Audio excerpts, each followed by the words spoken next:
Hello, I am Piyush Jain from Media and Public Relations Committee of IIM Raipur. We are honored to have with us today Ms. Rashmita Parija, HR Head India, Lexmark International Inc. We are very happy to welcome you to IIM Raipur's Shaktirath 2026. Welcome, ma'am. Thank you.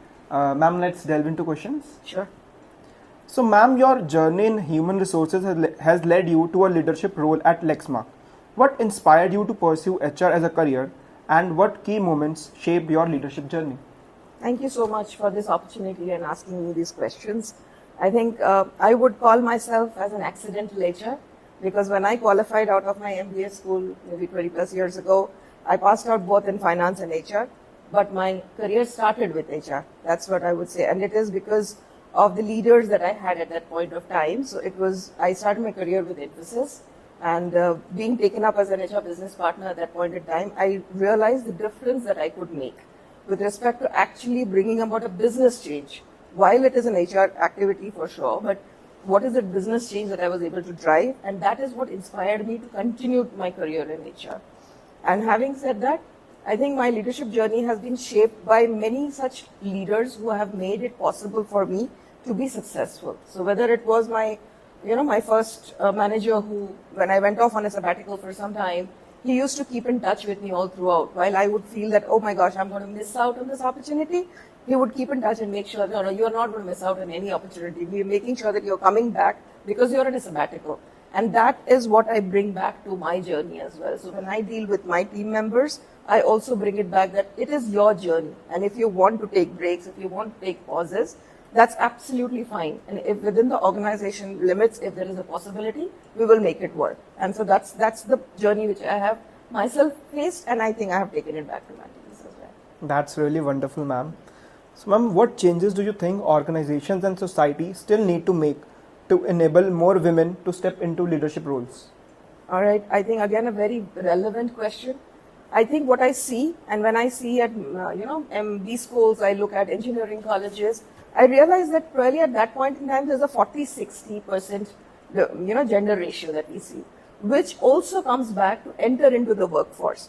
But where we are failing as an organization, and work is being done, mind you, but there's more work to be done to make sure that that funnel stays. And this is something that I always refer to, saying that when a woman is taking in more responsibilities at workplace and getting into a middle management level, that's when her life events also start to happen.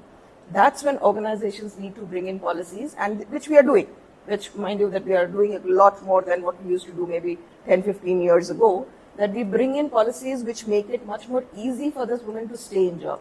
Call it flexibility, maybe you can stay and work from home, maybe you can have, and government helps us out as well. So, talk about the long maternity leave, which is a 6-month maternity leave, whereas companies also add on to that and say, if you want more, you can stay longer at home and work. If you want to. If you don't want to work, you want to take longer leaves, absolutely fine. That's one such policy that we're talking about. Return to work. A lot of women still drop their jobs at that point in time, maybe because they don't have the support system to manage both home and the work front. But there are so many companies which are actually bringing in this return to work, wherein they encourage women to come back. Because unless we have women back in the workforce, we will never have them in leadership positions. That's the bottom line of it. So hence, I would say that there are many such, like we were talking a little while ago between all the peers, that organizations are making policy changes, not just, they're actually customizing the policy. So I'll say that I have a young child and I have a traveling job. So one of my peer members was mentioning, saying that in our company, we actually allow the woman to take her child as well as a nanny along with her. So that's such a wonderful experience, saying that I can still travel. It's not that I can't travel, but I have the support of my company to make it possible for me to travel. Yeah, so whether you're saying that I'm going as an expat to some country, as an expat position, but my company is making it possible for me. I can't have external help out there. Maybe I'm going to a developed country. I can't have external help, but I might need my parents' help out there. But they're making it possible for me to take my parents as well. So those are the kind of policy changes, and they're not big bang changes. They're looking at individuals saying, what is your need? Let's work with that need. And that is how we can ensure that more women stay in leadership and continue to grow in leadership. Okay, ma'am, that's great. Thank you. So, ma'am, one last question for you. So, what advice would you give MBA students to build stronger executive presence and leadership communication early in their careers? Great question, and I think absolutely relevant to all of you as you're moving into the work life. And I think that's two things I'll always say, that, you know, we are all talking about AI coming and taking up our jobs, etc. And I think I'll mention this again, is communication empathy is something that you can always bring to the table. Besides that, when you're talking about building executive presence, don't shy away from calling out what is not working. Yeah, even as a young professional, as you enter into the workforce, you may have had 2, 3, 4 years of experience, and you're still, when you pass out of MBA and you go into a college, into a workplace, you'll still be that young professional at that point of time. Make sure that your voice is heard. Make sure that you know, when you're in a meeting space, then your voice is something that you talk about.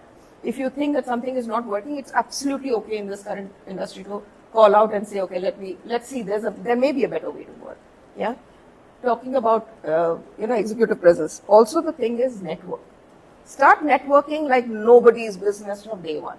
As MBA students, I think that's something which you're taught in schools also. And I said, networking. That's it will take you. You need advocates in your organization who will sponsor you, who will, you know, when the time comes for promotion, you need that one person who will come and stand for you, saying that I'll vouch for this person. And that is what will differentiate you. Yeah. So I think those would be the final points of how you can make your presence felt. Okay, thank you for joining us at IIM Raipur today. Your insights and experiences have been really invaluable. We are truly honored to have had the opportunity to learn from you. We are looking forward to seeing you again in the future. Thank you, ma'am. Thank you so much. Thank you, Piyush.